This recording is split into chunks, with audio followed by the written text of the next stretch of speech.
শীতের দুপুরে রোদের তেজ যতটা না প্রখর, তার চেয়েও বেশি উত্তাপ ছড়াচ্ছে শাহবাগের এই জমায়েত। যতটাই সম্ভব আঙ্কেলের খুনিদেরকে ধরে তারপর তাদেরকে শাস্তি দেওয়া উচিত। হাতি আঙ্কেলের হত্যার বিচার চাই। পিচ ঢালা কালো রাস্তায় যে রক্ত লেগে আছে শহীদ শরীফ ওসমান হাদির, সেই রক্তের প্রতিটি ফোঁটা আজ যেন এক একটা স্লোগান হয়ে ফিরে এসেছে।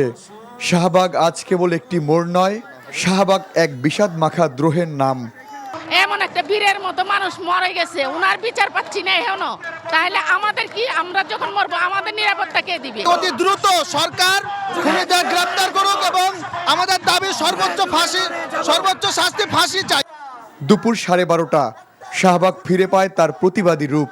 বাঁধ ভাঙা জোয়ারের মতো রাজপথ দখল নেয় হাদির সহযোদ্ধারা।